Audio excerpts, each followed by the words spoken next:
আবারও নতুন ষড়যন্ত্র শুরু করেছে স্বাধীনতা বিরোধী একটি দল। নরসিংদীর সমাবেশে অভিযোগ তারেক রহমানের। বিগত 15 বছর যেরকম আপনাদের ভোটের অধিকার, কথা বলার অধিকার কেড়ে নিয়ে হয়েছিল, ভোট নিয়ে যে ষড়যন্ত্র হয়েছিল, এইরকম ষড়যন্ত্র কিন্তু আবার চালু হয়েছে। আরেকটি দল এই ষড়যন্ত্র করছে। সন্ধ্যায় যোগ দেবেন মিরপুরের ভাসানটেকের জনসভায়। নির্বাচনী প্রচারে উত্তরাঞ্চলে জামায়াতের আমির, পঞ্চগড়, দিনাজপুর সহ কয়েক জায়গায় যোগ দেবেন সমাবেশে। ক্ষমতা কাঠামোর পরিবর্তনে 10 দলীয় ঐক্যের পক্ষে ভোট চাইলেন নাহিদ। 12 ফেব্রুয়ারি নির্বাচন ভবিষ্যতের জন্য দৃষ্টান্ত স্থাপন করবে মনে করেন প্রধান উপদেষ্টা। উৎসবমুখর পরিবেশে ভোট করতে সবার সহযোগিতা কামনা। নয়াপল্টনে শিশু নির্যাতনের ঘটনায় শারমিন একাডেমির ম্যানেজার গ্রেপ্তার। অপর আসামি শারমিন জাহানকে আটকে অভিযান চলছে, জানালো পুলিশ।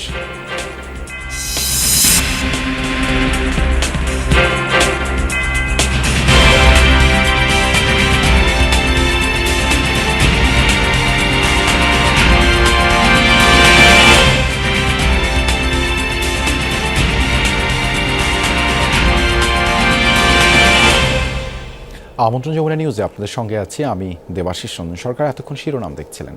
বিগত 15 বছরের মতো আবারও নতুন ষড়যন্ত্র শুরু করেছে আরেকটি দল, যারা 1971 সালে স্বাধীনতার বিরোধিতা করেছিল, এমন অভিযোগ করেছেন বিএনপি চেয়ারম্যান তারেক রহমান।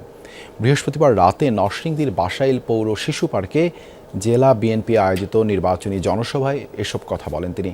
এ সময় দেশ ও জাতির বিভিন্ন সমস্যা ও সম্ভাবনা তুলে ধরেন তারেক রহমান। বলেন, দেশের মানুষ পরিবর্তন চায়, সুশাসন চায়, তারা আর দুর্নীতি দেখতে চায় না।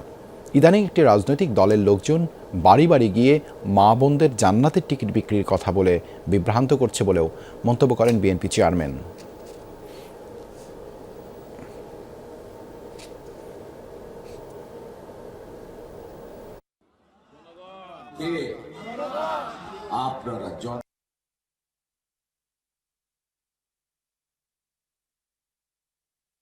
সেদিন যদি তারা সেই দেশের মানুষের স্বার্থের, বিগত 15 বছর যেরকম আপনাদের ভোটের অধিকার, কথা বলার অধিকার কেড়ে নিয়ে হয়েছিল, ভোট নিয়ে যে ষড়যন্ত্র হয়েছিল, এইরকম ষড়যন্ত্র কিন্তু আবার চালু হয়েছে। আরেকটি দল এই ষড়যন্ত্র করছে। একটি গোষ্ঠী সেই স্বাধীনতার বিরোধিতা করেছিল। জানেন ঘটনা আপনারা? জানেন আপনারা? সেদিন যদি তারা সেই দেশের মানুষের স্বার্থের বিরোধিতা না করত, তাহলে এত লক্ষ লক্ষ মানুষ শহীদ হতো না। এরপর নারায়ণগঞ্জের আড়াইহাজারে আয়োজিত সমাবেশে যোগ দেন তারেক রহমান। প্রায় 22 বছর পর মধ্যরাতে ঢাকা সিলেট মহাসড়কের পাশে আড়াইহাজার উপজেলার 5 রুখি এলাকায় পৌঁছান। আনোয়ারা ডিগ্রি কলেজ মাঠে অনুষ্ঠিত হয় সমাবেশ। সেখানে তিনি বলেন, একটি গোষ্ঠী ভোট ডাকাতির ষড়যন্ত্রে লিপ্ত হয়েছে। এ বিষয়ে সবাইকে সচেতন থাকার আহ্বান জানান বিএনপি চেয়ারম্যান।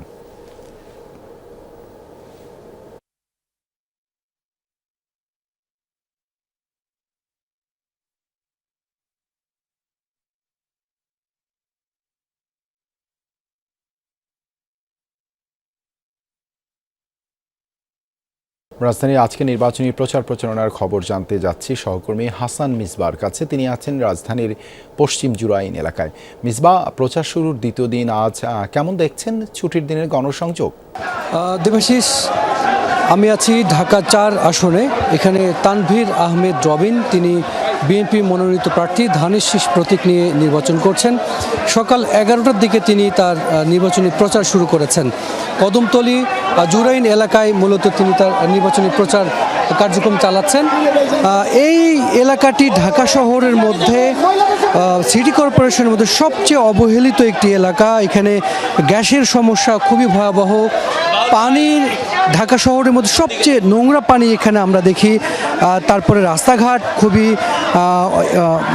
যানজট এবং রাস্তাঘাট ঠিকঠাক মতো এখানে নির্মাণ হয়নি, অর্থাৎ নাগরিক সব ধরনের নাগরিক সুযোগ সুবিধা থেকেই বঞ্চিত একটি এলাকা ঢাকা 4।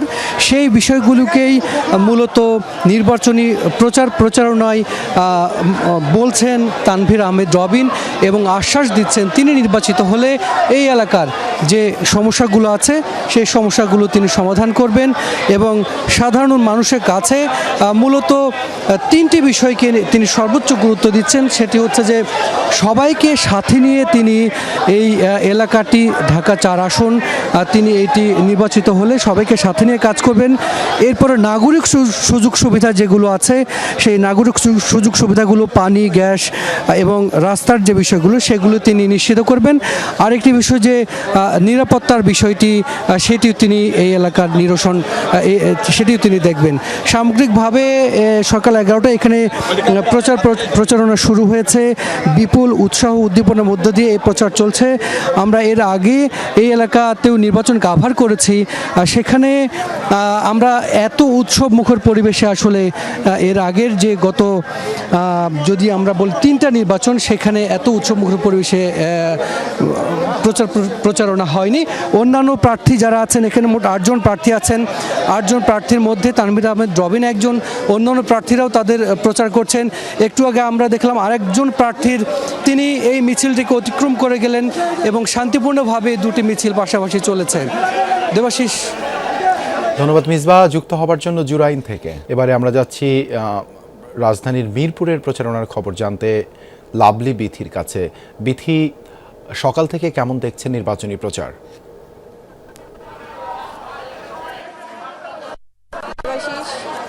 নির্বাচনী প্রচারণা যদি বলি বেশ উৎসব মুখর। তার কারণ হচ্ছে কথা বলি, এখানে সাধারণ মানুষ যারা ছিলেন তাদের সাথেও কথা বলেছি, তারা ভোট যখন প্রচারণা শুরু হলো তাদের উৎসব মূল কারণ হচ্ছে তারা এবার ভোট দিতে পারবেন, তবে সুষ্ঠুভাবে এবং শান্তিপূর্ণভাবে যেন ভোটটি দিতে পারেন প্রথম চাওয়া হচ্ছে প্রার্থীদের কাছে। 16 আসনে যে বিএনপি প্রার্থী আমিনুল হক তিনি এখানকার যে নাগরিক আছে 31 দফার পাশাপাশি বেশ কিছু কথা ধরেছে। সেখানে নিম্ন অন্য ভাষাভাষী যে মানুষগুলো আছে তাদের স্থায়ী পুনর্বাসন, বিনামূল্যে শিক্ষা এবং স্বাস্থ্য করা, গর্ভবতী এবং শিশুদের নিয়ে তিনি একটা আলাদা প্ল্যান করেছেন, পরিকল্পনা করেছেন, সেই পরিকল্পনাটি তুলে ধরেছেন এবং সর্বোপরি তিনি নিরাপত্তার দিকটি বেশি গুরুত্ব দিয়েছেন যে নিরাপত্তাটা যেন সাধারণ মানুষ তিনি ক্ষমতায় আসলে বা বিএনপি ক্ষমতায় আসলে যেন সেই নিরাপত্তা পায় সুযোগ তিনি ভোটারের কাছে দিচ্ছেন।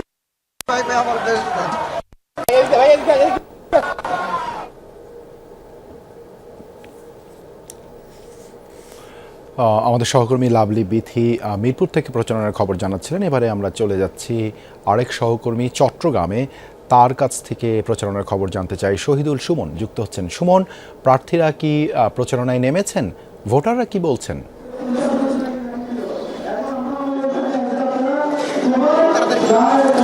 দেবাশিস, আমরা এই মুহূর্তে পশ্চিম বাকুলিয়ায় রয়েছে। এখানে বিএনপি মনোনীত প্রার্থী আবু সুফিয়ান তিনি চট্টগ্রাম 9 আসন থেকে বিএনপির ধানের শীষের হয়ে নির্বাচনে প্রতিদ্বন্দ্বিতা করছেন। দেখছেন তিনি এখানে গণসংযোগ করছেন।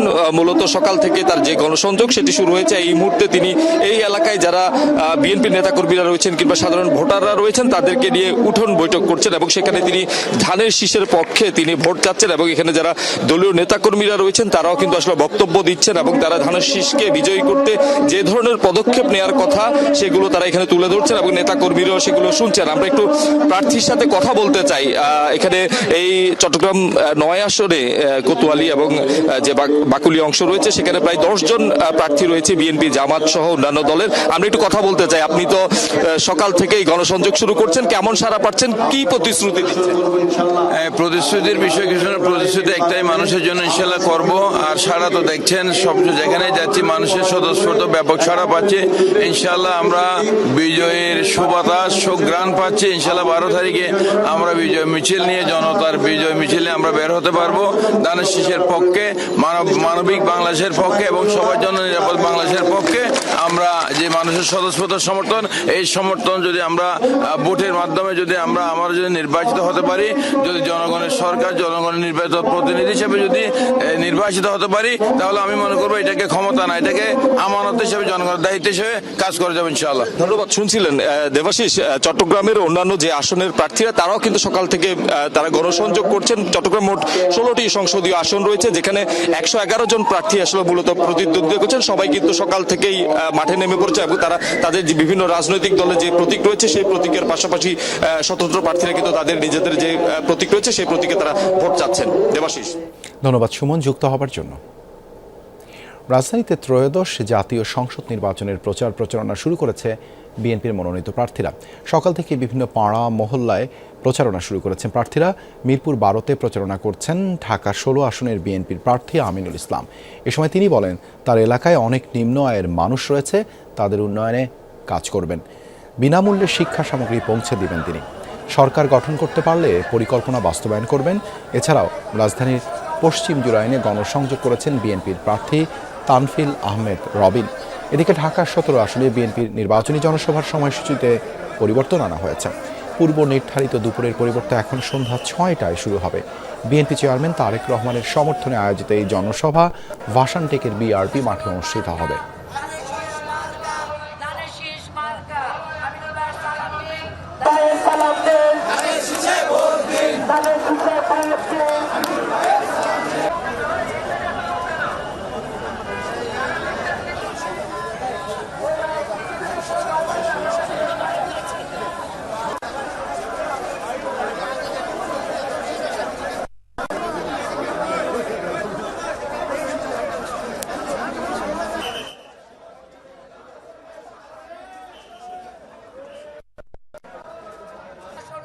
বিএনপি অঙ্গ সংগঠন এবং সাধারণ মানুষের উপস্থিতিতে আজকে 2 নম্বর ওয়ার্ডে আমার এই নির্বাচনী প্রচারণার কার্যক্রম শুরু করছি। আপনারা গতকালকে দেখেছেন সাধারণ মানুষের যে স্বতঃস্ফূর্ত ভালোবাসা, সেটি অভাবনীয়।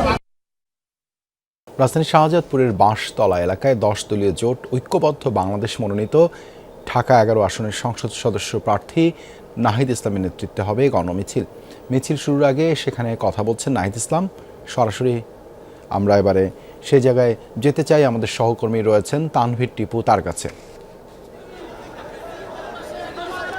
টিপু, আপনার কাছে জানতে চাই সেখানকার সবশেষ কি পরিস্থিতি?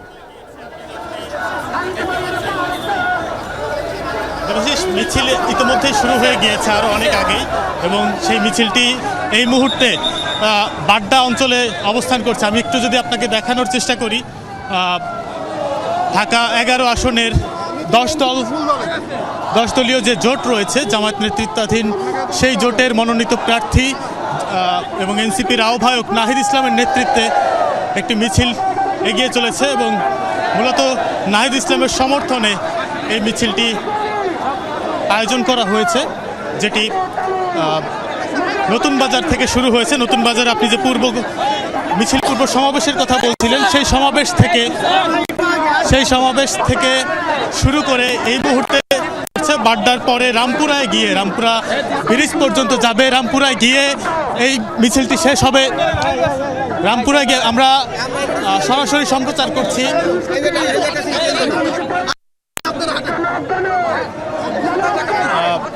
আমাদের সহকর্মী তানভীর টিপু যুক্ত হয়েছিলেন। এবারে আমরা যেতে চাই আমাদের আরেক সহকর্মী শামীমের কাছে। তিনিও জানাচ্ছেন, নির্বাচনী প্রচারণার খবরাখবর রাখছেন। আমরা সেখানে চলে যেতে চাই। ত্রয়োদশ জাতীয় সংসদ নির্বাচনের প্রচারণার অংশ হিসেবেই পঞ্চগড়ে 10 দলীয় ঐক্যের জনসভা আজ। যোগ দিচ্ছেন সহকর্মী শামীম রেজা। শামীম, জনসভাস্থলে এখন কি অবস্থা, আর জামায়াত আমির কি পৌঁছাতে পেরেছেন?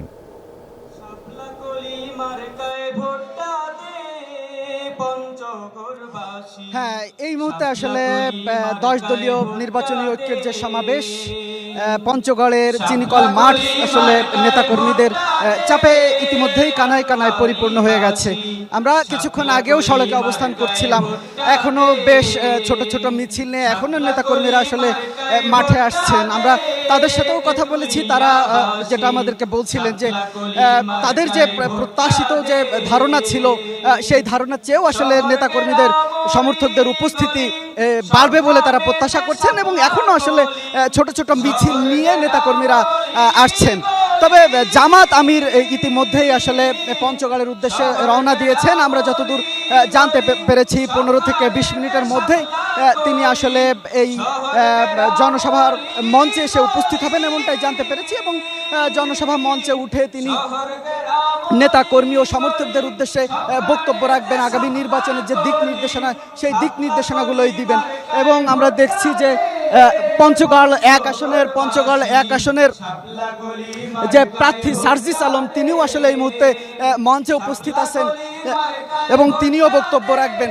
আমরা আশা করছি যে জামাত আমিরের ঠিক বক্তব্যের আগে সার্জিস আলম বক্তব্য রাখবেন এবং তারপরেই জামাত আমির বক্তব্য রাখবেন এবং জামাত আমির এখানে বক্তব্য রেখেই দিনাজপুরের উদ্দেশ্যে আবার রওনা করবেন, আমরা এমনটাই জানতে পেরেছি। রাজা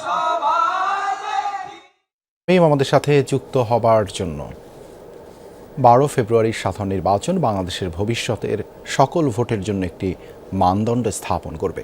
উৎসবমুখর পরিবেশে ভোট সম্পন্ন করতে সবার সহযোগিতা চেয়েছেন প্রধান উপদেষ্টা অধ্যাপক মোহাম্মদ ইউনূস। বৃহস্পতিবার রাষ্ট্রীয় অতিথি ভবন যমুনায় প্রধান উপদেষ্টা ডক্টর ইউনূস এর সাথে সৌজন্য সাক্ষাৎ করেন নবনিযুক্ত মার্কিন রাষ্ট্রদূত ব্রেন্ট ক্রিস্টেনসেন। বৈঠকে নির্বাচন ছাড়াও শ্রম আইন, পরিকল্পিত শুল্ক চুক্তি এবং রোহিঙ্গা সংকট নিয়ে আলোচনা হয়।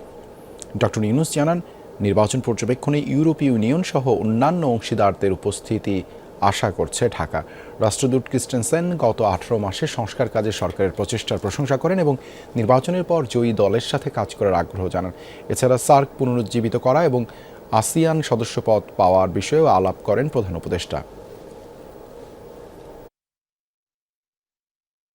রাজধানীর নয়াপল্টনে স্কুলে প্লে গ্রুপের শিক্ষার্থীকে মারধরের ঘটনায় গ্রেপ্তার হয়েছেন শারমিন একাডেমির ব্যবস্থাপক পবিত্র কুমার বড়ুয়া।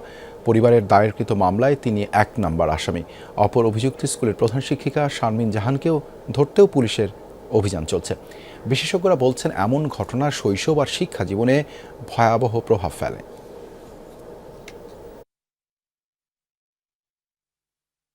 স্কুলের ছোট্ট অফিস কক্ষ, ভেতরে আটকা কোমলমতি এক শিশু, যাকে নির্মমভাবে মারছে প্রাপ্তবয়স্ক এক পুরুষ। ভয়, আতঙ্ক আর অসহায়ত্ব শিশুটির চোখে স্পষ্ট। পাশে শিশুটির হাত ধরে বসা একজন নারী, যিনি থামান না বরং পাশবিকতার সহযোগী। ফুটেজের আরেক অংশে তাকেই দেখা যায় শিশুটিকে শাসাতে মারতে। এই ভিডিও প্রকাশ্যে আসতেই দেশ জুড়ে ছড়িয়ে পড়ে তীব্র ক্ষোভ আর ঘৃণা। গা শিউরে ওঠা শিশু নির্যাতনের ঘটনা রাজধানীর নয়াপল্টনের শারমিন একাডেমির। স্কুলটির গেটে বা নামফলকে কোথাও নেই বাধ্যতামূলক EIIN নাম্বার। আবাসিক ভবনের নিচেই শ্রেণীকক্ষ, যেখানে প্লে গ্রুপ থেকে 5ম শ্রেণী পর্যন্ত করা হয় পাঠদান। একজন তো ম্যাডাম শারমিন, আর একজনের নাম তো স্যারের নাম তো আমি জানি না। আপনাদেরকে আজকে গেট বন্ধ রাখতে বলছেন? না, উনি বলে নাই, আমি তো স্কুলের সাথে আমার সম্পর্ক তো নাই। আজকে বন্ধ বলে দিছে মিসে, কিসের জন্য বন্ধ তা জানি না। এরপরই স্কুলের গ্রুপে জানিয়ে দেওয়া হয় অনিবার্য কারণে বৃহস্পতিবার স্কুল বন্ধ থাকবে। অভিভাবকরা তখনই বুঝে যান ঘটেছে বড় কিছু। ভাইরাল ভিডিও দেখে অভিভাবকরাই শনাক্ত করেন শিশুটির হাত ধরে থাকা নারী স্কুলের প্রধান শিক্ষিকা শারমিন জাহান, আর স্ট্যাপলার দিয়ে ভয় দেখিয়ে মারধর করা ব্যক্তির নাম প্রবীর কুমার, যাকে স্কুলের ম্যানেজার হিসেবে পরিচয় দেওয়া হয়। পূর্বে বেতন টেতন যতবার দিতে আসছি, ওই ভদ্রলোক আমাদের কাছ থেকে বেতন রিসিভ করতো। এখন যেহেতু একটা ঘটনা ঘটছে, আমার বাচ্চা তো আমি এখানে পড়াবো না। লাথি মারে, ঘুষি মারে, থুতু মারে, মানে এগুলো আসলে নেওয়া যায় না। বাচ্চারা বিশেষ করে ওর একটা অস্ত্র আছে, সেটা হচ্ছে মুখের অস্ত্র, যেটা থুতু। শুনছি ম্যাডামের এরিয়া এড়িয়ে ফেলেছে, ওই কামড় দিছে। প্রধান শিক্ষিকার সাথে যোগাযোগের চেষ্টা করা হলে তার পরিবারের এক সদস্যের সাথে কথা হয়। তিনিও দায় চাপান ম্যানেজারের উপর। 18 তারিখে আমরা 19 তারিখে তাকে বহিষ্কার করা হয়েছে এবং যে গার্ডিয়ানের সাথে আমাদের প্রবলেম ছিল সেই গার্ডিয়ানের সাথে আমরা মিট করেছি, আমরা ক্ষমা চেয়েছি, সব হয়েছে আমাদের। যে কোনো কমিশনার, ওই এলাকার কমিশনার থেকে শুরু করে সব আমরা একসাথে বসে এটা সমাধান হয়েছে। এদিকে নির্যাতিত শিশুটির মা বৃহস্পতিবার পল্টন থানায় দুজনকে আসামি করে শিশু নির্যাতন মামলা করলে শুক্রবার ভোরে স্কুল ম্যানেজার প্রবীর কুমারকে গ্রেফতার করে পুলিশ। আরেক আসামি শারমিন জাহানকে ধরতেও চলছে অভিযান। নির্মম একটা কাজ, একটা শিশুকে কোনোভাবেই মানসিক বা শারীরিকভাবে নির্যাতনের অধিকার কারণেই। সমাজ ও অপরাধ বিশেষজ্ঞরা বলছেন এ ধরনের সহিংসতার প্রভাব দীর্ঘস্থায়ী হয়। ভয় আর ট্রমা শিশুর মনোজগতে গেঁথে গিয়ে থমকে দিতে পারে তার শিক্ষা জীবন। শিক্ষক, শিক্ষা প্রতিষ্ঠান, পড়াশোনা এগুলো নিয়ে তার মধ্যে একটা ফোবিয়া তৈরি হবে। এগুলো দেখলেই সে ভয় পাবে, কারণ সে এখান থেকে কিন্তু এক ধরনের মানসিক ট্রমার শিকার হয়েছে। একটি হচ্ছে যে রাষ্ট্রের পর্যায় থেকে যথাযথ ব্যবস্থা গ্রহণ করে এটার এই একটা দৃষ্টান্ত স্থাপন করা। তানজিম শাফিন, যমুনা নিউজ, ঢাকা। একমাত্র পরাজিত শক্তি এবং ফ্যাসিবাদের সহযোগীরা এবারের গণভোটে না ভোটের চিন্তা করবে, এমন মন্তব্য করেছেন স্থানীয় সরকার উপদেষ্টা আদিলুর রহমান খান। সকালে রংপুরে জুলাই স্মৃতিস্তম্ভে ফুল দিয়ে শ্রদ্ধা জানান তিনি। এ সময় উপদেষ্টা বলেন, গণঅভ্যুত্থানের মাধ্যমে গঠিত সরকার জুলাই সনদ বাস্তবায়নের উদ্যোগ নিয়েছে। সে কারণেই গণভোটে হাঁকে জয়যুক্ত করা জরুরি। বাংলাদেশের জনগণ গণভোটে হাঁয়ের পক্ষে থাকবেন বলেই আশা করেন তিনি। দুদিনের সফরে গতকাল রংপুরে যান আদিলুর রহমান খান।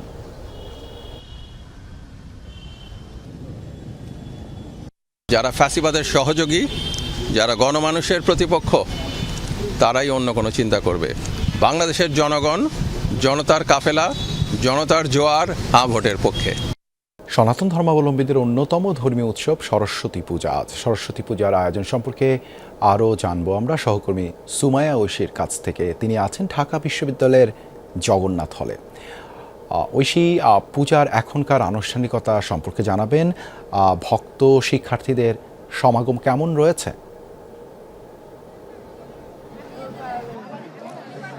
দেবাশিস, এখন কিন্তু অঞ্জলি হয়ে যাচ্ছে। বেশ কয়েকটি মণ্ডপে এরই মধ্যে অঞ্জলি শেষ। বাকি যে মণ্ডপগুলো আছে সেখানেও অঞ্জলি দেওয়ার প্রস্তুতি চলছে। এই অঞ্জলির মাধ্যমে আসলে সরস্বতী পূজা পাঠের যে আনুষ্ঠানিকতা সেটি শেষ হবে। আমরা কিন্তু বেশ কয়েকটি মণ্ডপে এরই মধ্যে দেখেছি যে সরস্বতী পূজার অঞ্জলির পর যেই হাতে খড়ি, শিশুদের হাতে খড়ি যেই পদ্ধতি বা হাতে খড়ির যেই চলনটি রয়েছে সেটি সম্পন্ন হয়েছে বা হচ্ছে বেশ কয়েকটি মণ্ডপে এখনও। বিশ্বাস করেন সনাতন ধর্মাবলম্বীরা যে এই দিনে অর্থাৎ সরস্বতী পূজার দিন যদি কোনো শিশুর হাতে খড়ি হয় তাহলে তার জীবন, ভবিষ্যৎ জীবন সাফল্যে পরিপূর্ণ থাকে এবং তার জীবনে বিদ্যা বুদ্ধির অভাব দেবী হতে দেন না। মহাবিদ্যার কাছে অন্যান্য যে শিক্ষার্থীরা আছেন তারাও কিন্তু একইভাবে সুর বিদ্যা প্রার্থনা করছেন। অনেক শিক্ষার্থীর সঙ্গে আমরা কথা বলেছি যারা বলছেন যে আসলে সামনে তাদের পরীক্ষা রয়েছে, বোর্ড এক্সামস রয়েছে, সেগুলোতে যাতে ভালোভাবে তারা উতরে যেতে পারে সেজন্য দেবী সরস্বতীর কাছে তারা প্রার্থনা করেছেন।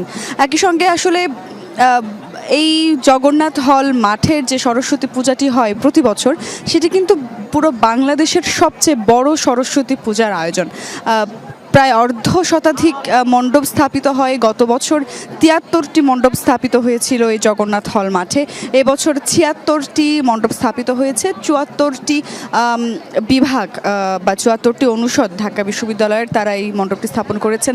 বেশ কয়েকটি মণ্ডপে আমরা দেখেছি যে পুরোহিত হিসেবে ওই বিভাগের শিক্ষার্থীরা পুরোহিতের দায়িত্ব পালন করেছেন এবং তারা কিন্তু ভীষণ আত্মস্থ করেছেন পুরো আয়োজনটিকে এবং ঢাকার বিভিন্ন প্রান্ত থেকেও অনেকে কিন্তু এই পূজা দেখার জন্য এসেছেন। ফলে সবারই মনে ভীষণ রকমের শ্রদ্ধাবোধ এবং এক অন্যরকম অপার্থিব অনুভূতি জাগ্রত অবস্থায় আছে এখন।